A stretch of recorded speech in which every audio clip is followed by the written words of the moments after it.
Drop is smooth. Twisty drop. Pathfinder. Drive. Wingit.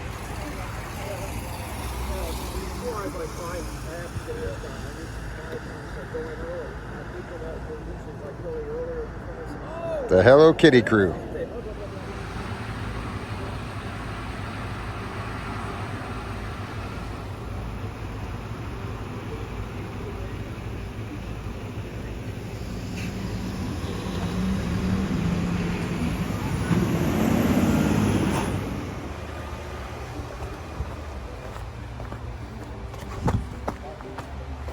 Here.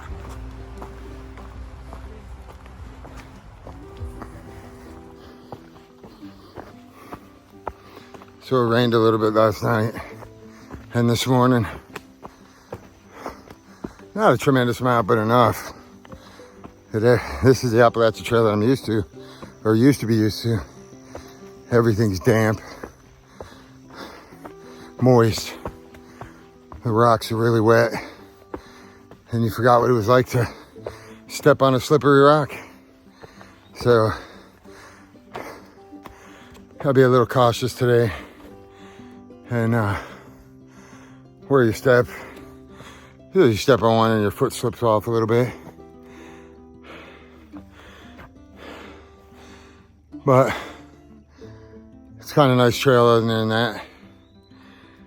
I'll show you some of these rocks and some of the moisture. It was so dry for so long, which is unusual for the Appalachian Trail to be so dry. This is what it's typically like.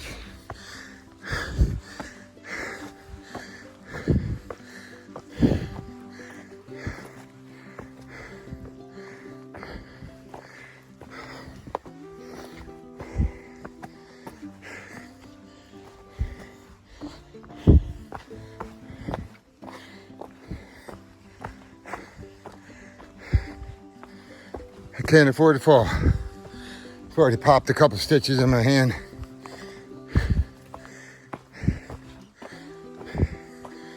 It's been almost 10 days. It's not healed yet, but I've kept it clean. Yeah, but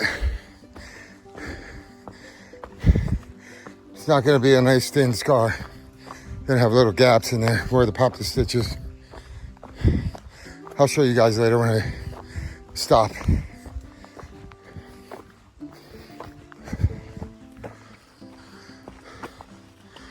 It's misty again, raining a little bit, fog's rolling in.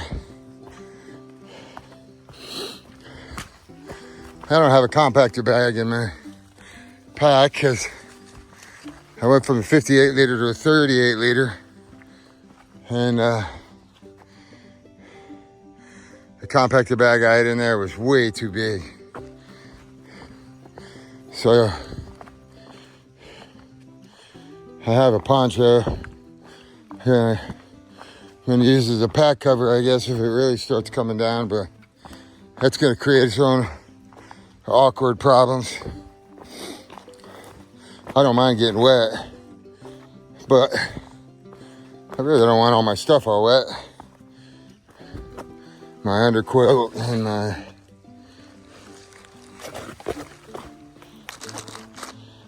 hammock,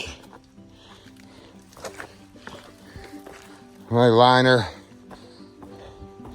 I'm already wearing my spare clothes because my other clothes are all wet from yesterday.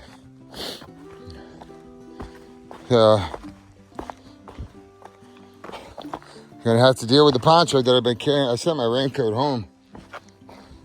It's so heavy, and I haven't been using it. So I got a frog tog poncho. Am I going the right way? Well, I sent my raincoat home because it's too heavy, and I had a frog tog poncho I bought that I haven't used, I don't know, 2 months because it hasn't been raining. So believe it or not, it's just sitting in my pack, and it's getting tore up just sitting in there, sliding it in and out. And all frayed.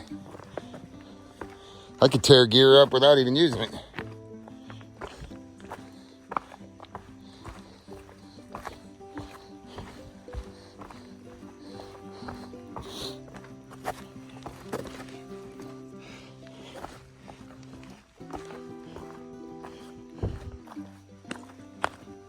Yes, I am going the right way.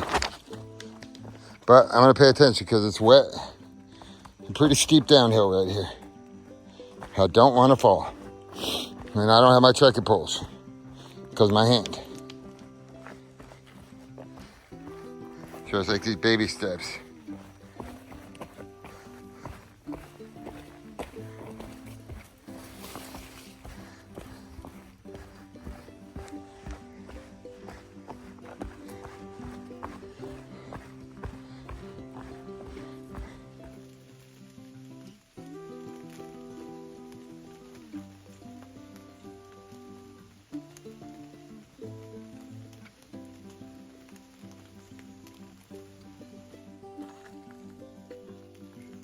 Little free library on the AT at Chapman Road. Hikers come visit our little free library a few yards down on Chapman Road and find a good read for your journey. Happy trails.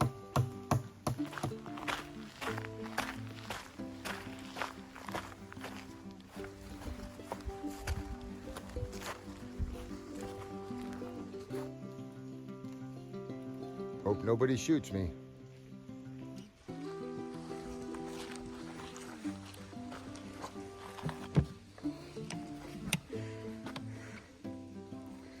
Books look a little heavy.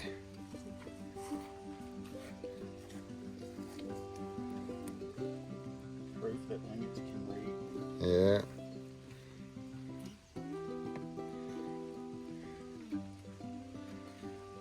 They have books on tape these days though, but it is nice to have this.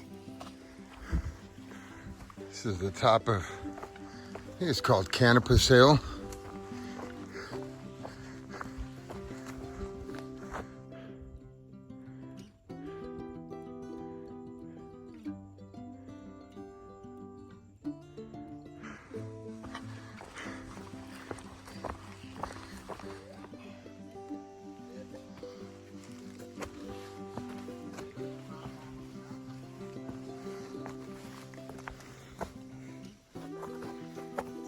Inoculation station.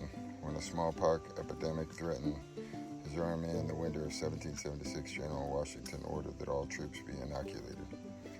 This foundation is part of a colonial barn that served as an inoculation station for the Continental Army.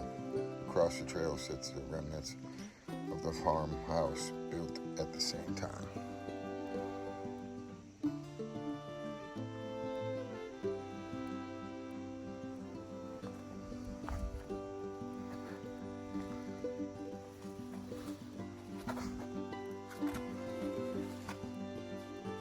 I wonder what this room was.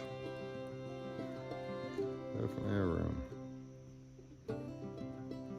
Or a building, a house.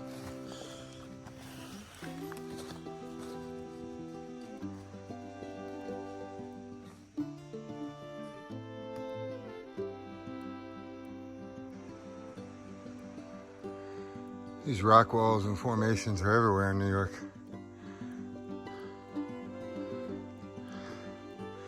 Just wonder what this looked like 200, 250 years ago. Seems an odd place to be populated.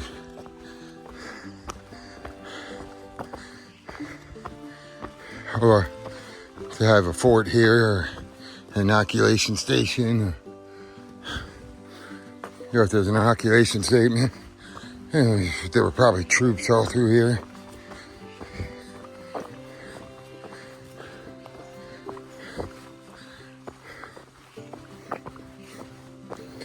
I wonder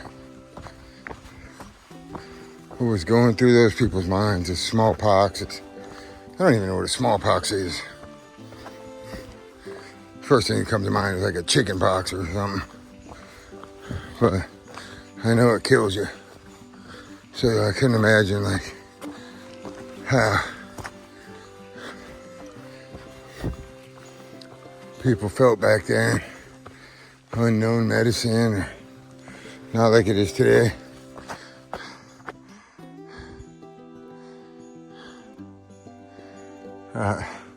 Guess it would feel a lot like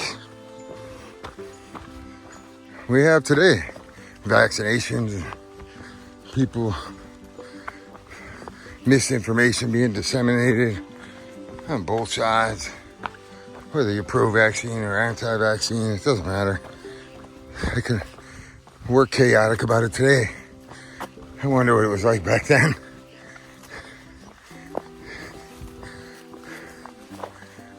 That's why I wonder if things ever really change, or if it's just a pendulum or a circle. You know, we may think we've adapted so much, but have we really? Have we really adapted that much? Or is it the same fears, the same insecurities, the same unknowns, the same questions plaguing us today? Had to have plagued the soldiers back in 1776, going to get inoculated against some smallpox that they probably had no idea what it was. And medical professionals probably had no idea at that time how to treat it.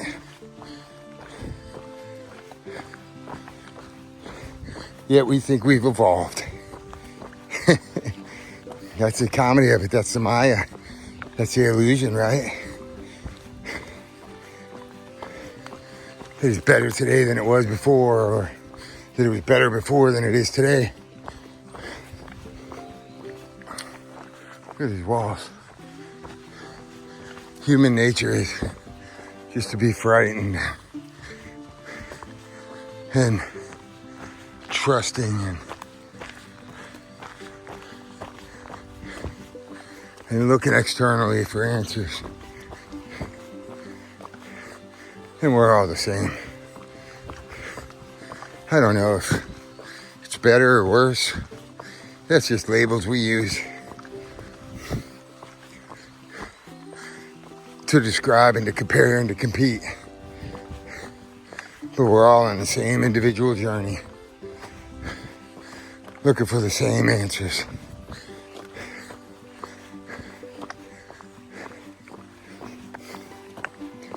Different times, same problems, same journey. And for me, that journey is within.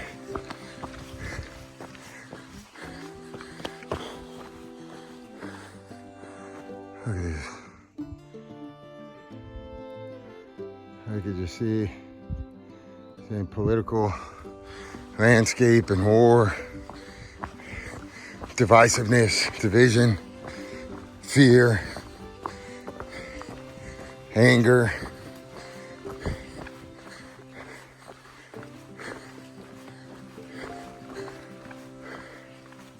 control, all illusions, man. At least that's what I'm thinking about today. Has the world really evolved? Or are we still just scared little people Waiting for the sky to fall, man. And hoping somebody prevents the sky to fall. Or are we living our lives regardless?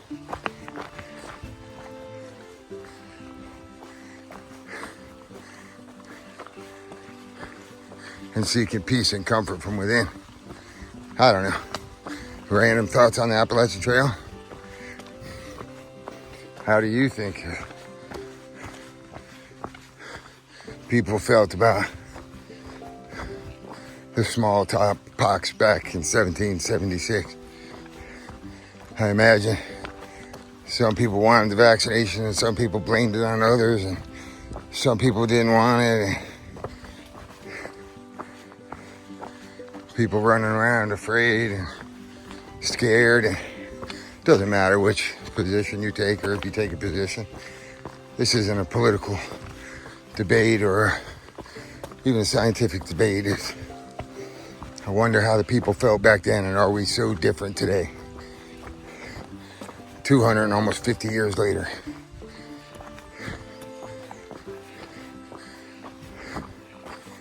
Or is it the same jam? The same dance, the same issues that plague them, plague us.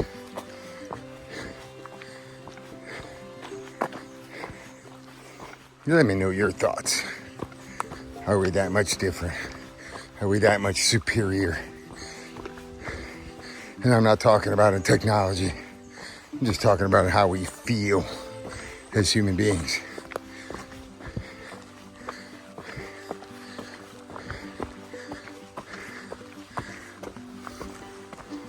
All right, chew on that one for a while.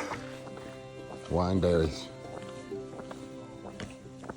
There's a hiker out here named Wineberry, who's a friend of mine.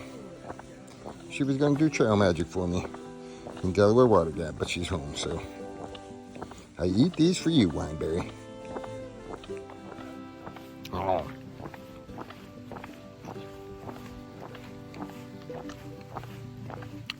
Delish. We are doing a little road walk to break up the monotony of being in the dampness of the forest, which is kind of like being in a sweaty locker room right now, moist and damp. But it's nice to come out here and see this mountain road and these rock walls and big boulders for landscaping.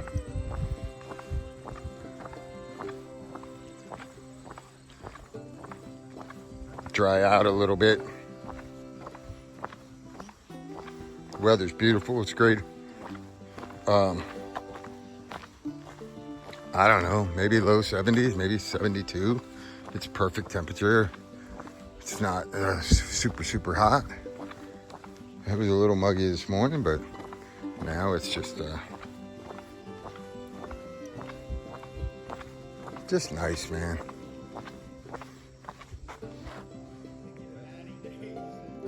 Look at that riffraff.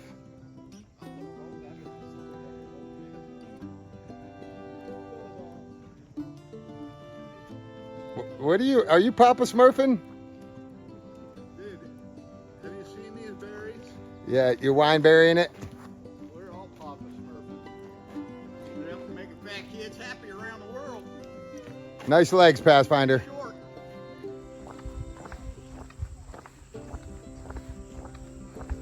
Ah, maybe that house is for sale. It looks kind of vacant. No, there's somebody in the window. Something in the window. May not be a person. Got a little gazebo in the backyard. Maybe an entity. Could be. Even spirits have feelings too. The Hello Kitty crew.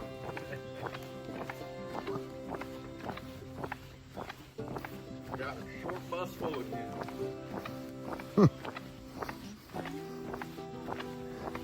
I am definitely somebody that I would have made fun of if I passed me on the road. I gotta get a picture of y'all while by this time. Dennytown Road and South Highland Road. Uh-oh. That is a classic. All right, so am I the guy in the picture? Or am I the guy they want to put in jail? Because I've been both.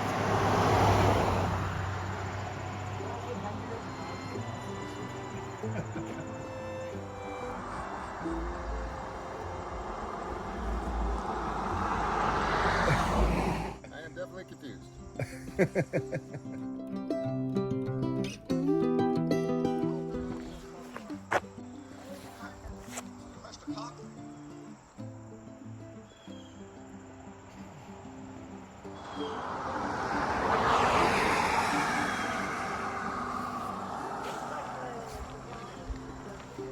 Look at that.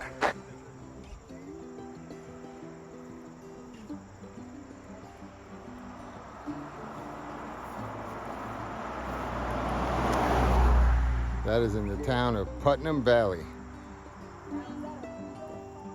I don't know. It's got a Burger King sign. So what does that sign say? What does that farm sign say? I can't read it.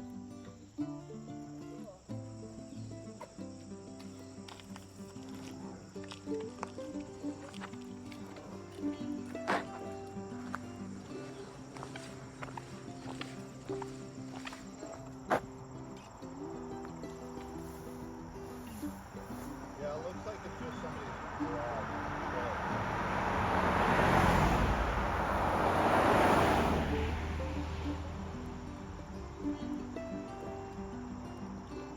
Burger King sign. Dunkin' Donuts, McDonald's.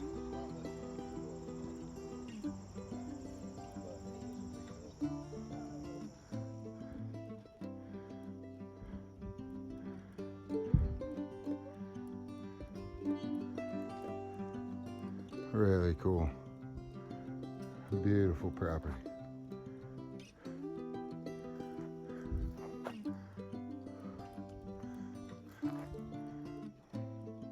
Beautiful gate. Look at that property.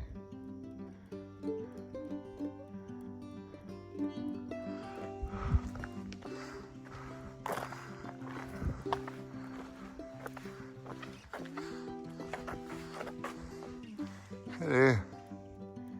Hello. Hiker. How you doing?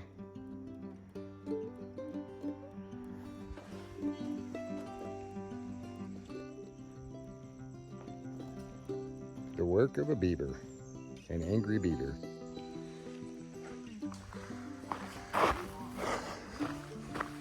So this is a Wingit Blaze, a side trail, or a side mining road, I guess. Here we all chose to take.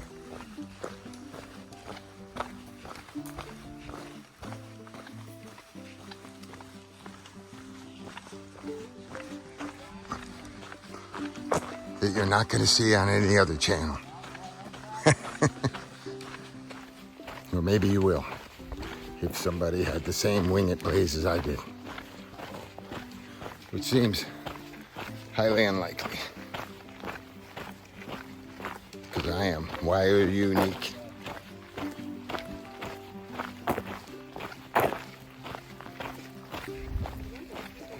But I am not swimming in that. Unless it was really hot, which it's not. I can take a good picture. Tell me whether it's a lotus. There's something swimming right here. Is that a beaver? See the brown head and it's in the slick water. Right in the edge of that grass. You see it? I see ripples, but I don't see it swimming. It stopped on the edge of the lily pads. I got my eyes on it. It's moving to the right end to the grass. It's a I great see it. big I one. see it. I see it. It's a beaver. He's an angry looking beaver. You're doing in my pond, you trespassers.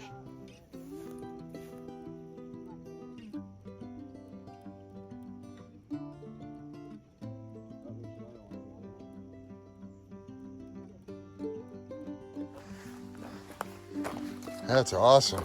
See, the railroad ties are still there. Tracks are up in there. Indiana Jones collapsed mine. Anybody got a scuba gear?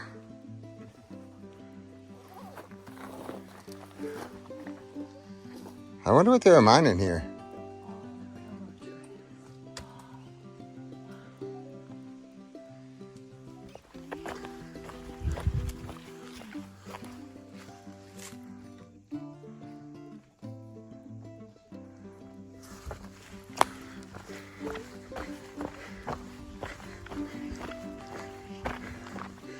So we took this little side road, Wingit blazing, then took another little side road, and this little blue blaze, and there's a lake coming up. It's called Hidden Lake, and saw some pretty cool stuff like the mine, and a couple of beavers, the water lily or whatever flower it is. And now, coming up to Hidden Lake. Pretty cool. Kind of feel like Lewis and Clark a little bit. Only not really Lewis and Clark. Maybe the Lewis and Clark of the Appalachian Trail. Just seeing something different, man. Something different that, you know, not everybody else out here is seeing, so, which means we're missing whatever's on the trail. But do you ever really miss anything? You're always right where you're supposed to be. So it's been a really cool hike so far. Later in the afternoon to break it up and just really enjoying it.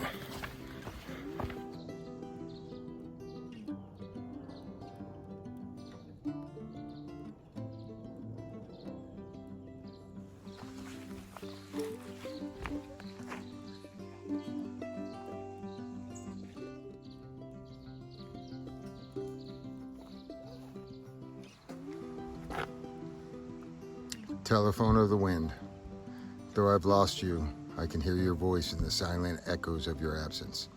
You speak to me through rustling leaves, whistling wind, and bowing branches. Though I've lost you, I feel you here, in this shrine of trees and nature's sanctuary. This telephone of the wind is for all who grieve. You are welcome to find solace here. Please use it to connect with those you have lost, to feel the comfort in their memory. May you hear their voices in the wind. May you be at peace with your losses.